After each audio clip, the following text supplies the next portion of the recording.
I decided to fast for 30 hours before participating in the ceremony. I knew that vomiting was inevitable, and I had been told that fasting would give me a stronger experience. I had pretty bad altitude sickness because I had just arrived in Cusco, elevation 3,326 meters, so it wasn't hard to fast. At sunset, we took an old-school Volkswagen Beetle up to the top of one of the hills surrounding Cusco. We entered a fairly spacious hut. 3 bed mats with plenty of blankets were lined up in front of an altar. I remember having a conversation with the curanderismo while he was preparing for the long night ahead. I distinctly remember him saying, "Ayahuasca no es una droga. Ayahuasca es la medicina." That resounded in me. He began the ceremony by lighting a candle inside of a large frame with holes running along the sides. This gave the room an eerie glow, as the candle flickered and projected shadows along the walls.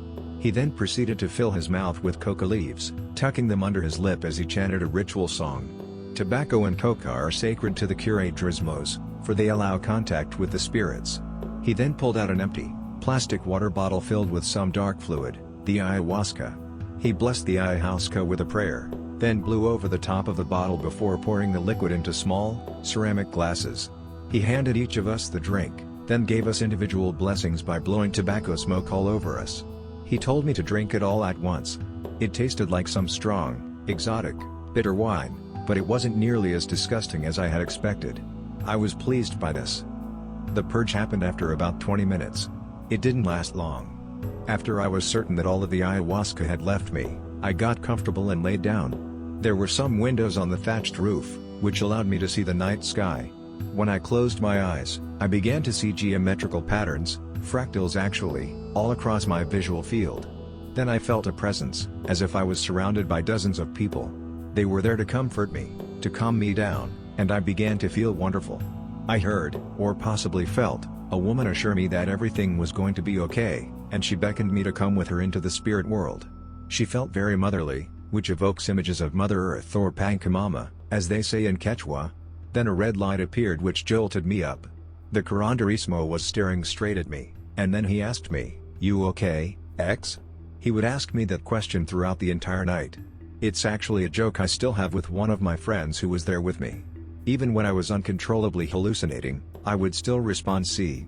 It almost amused me, because I would always have to think for a few seconds, "Am I okay?"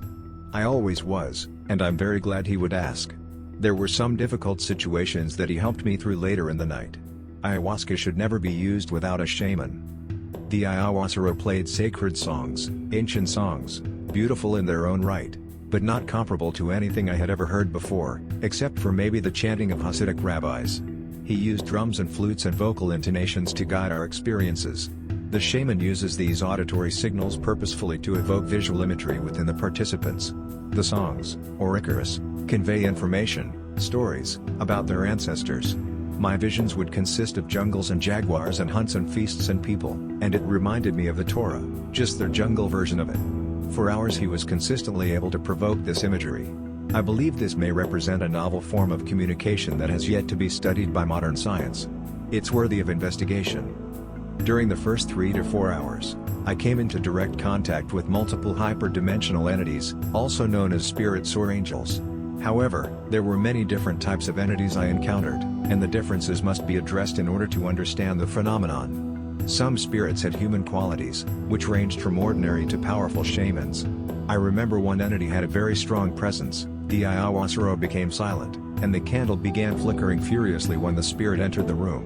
Many of the spirits would enter my body, and I could feel them. I felt like most of them were healing me, although some would speak to me in exotic languages that I couldn't understand.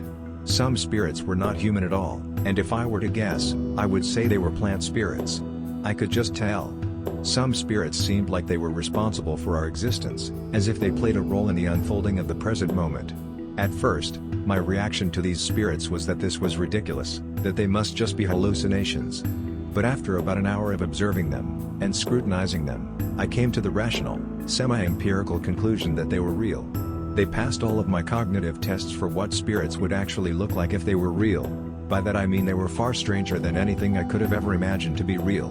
However, I must stress that there are no words adequate in describing them, and most of them were felt, not necessarily seen, in the traditional sense at least.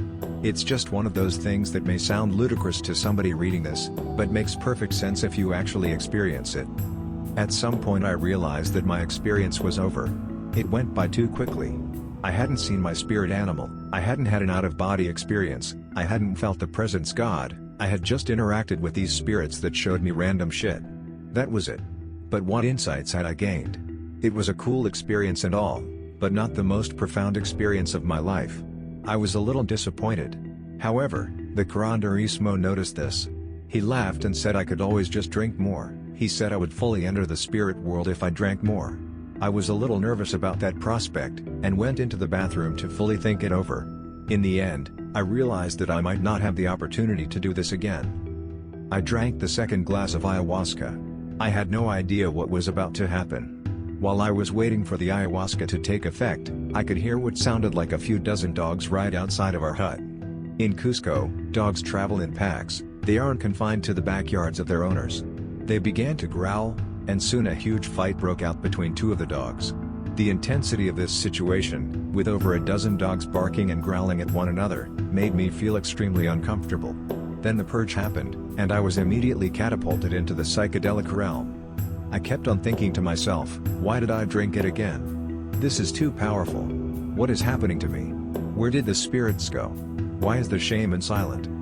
I heard this loud noise, like somebody was turning a knob inside of my head that controlled all of the possible frequencies of sound. I also began to enter these extraordinary visual realms, and then immediately forget what happened. Visions were flowing so fast that I couldn't comprehend anything.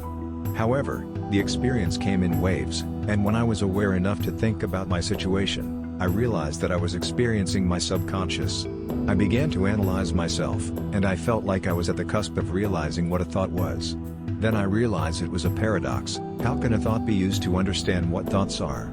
I also had many personal realizations about life, my family, and myself. I understood that our time on Earth was finite. At some point the dogs stopped fighting, and I became calm again. I laid down, and looked through the roof at one of the stars. At this point, I could understand the dogs. Communication with animals is definitely possible. That sounds really weird, but I could literally understand and empathize, on a deep emotional level, the information that the dogs were conveying in their howls. This sparked profound realizations. I realized that on a fundamental level, all conscious entities were the same. The only differences between our consciousness, and the consciousness of dogs, were merely different wavelengths within a greater medium.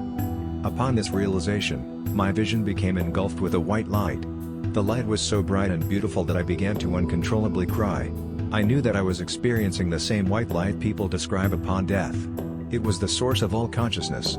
It was omnipresent, eternal, and about as close to a description of God as you can get. This must be God. I understood how all life, and the universe, was connected by fractals in this hyperdimensional membrane. I felt like my soul had connected to an ocean made of light, and tears flowed down my cheeks as I saw the entire universe, galaxies and all. I could feel the ayahuasca coursing throughout my veins. I noticed that I couldn't feel my hands, my body slowly became numb. I accepted God, in all of His glory, and prayed that I would be safe. There were no entities to guide me this time. Very soon I had no body. I just was. Complete and utter transcendence. But I could still see, which puzzled me, because I had no eyes. I actually began to float out of my body, and into the room. I could see my lifeless body, laying down, with my hands across my chest. I could see the shaman, and my two friends, was crouched in the fetal position. But there was also this violet light, and it seemed to be coming out of my body. The room was filled with this light. I wasn't scared because I knew that out-of-body experiences are common on ayahuasca, but I never thought it would feel this real. The realization that I had become some sort of hyper-dimensional entity freaked me out. What if I never returned to my body? Was I dead? Immediately, I returned back to my body after thinking those thoughts. I was both filled with relief, that I was alive, and regret, that I hadn't gone further into the spirit realm. However, my body was still fairly numb, and raising my hands gave me the sensation of flying through some ethereal realm. Ayahuasca is gentle. The effects just slowly taper off, and there's a calm afterglow. I had no desire to return to that realm. I got what I had come for. It's amazing how quickly you forget what the experience was like. Within a few hours, I didn't even have the ability to imagine what I had just felt. My strong convictions about the existence of God and spirits declined, but at the same time, I knew that while I was experiencing it, my core self was there. I trust myself, and I trust my judgment, even on ayahuasca. I realized that there is legitimacy in spirituality. Even if God doesn't exist, I know that God is a perception that people have the potential to have. At least the stories aren't completely based in bullshit. I feel like ayahuasca prepares you for death as well. I am no longer afraid of death. We will all eventually die. It takes away the mystery, allows you to at least imagine what the afterlife might be like. What's the point of believing nothing happens after death anyway? It's fucking depressing. Reflecting upon my experience, I am no longer the same person. First of all, the ayahuasca literally did heal me of certain gastrointestinal discomforts that I had had since first grade. I feel much more in touch with my body as well. I no longer drink alcohol, I have absolutely no desire to use drugs for temporary pleasure. I exercise on a daily basis. I feel as if my life actually has a purpose, and I can't waste any time. I need to live in the moment, and just have as many experiences as I can. I've never felt more happy, and content with my existence. I'm excited about what's to come, about where my life's journey will take me next. There is still so much we have left to learn. We can never forget that.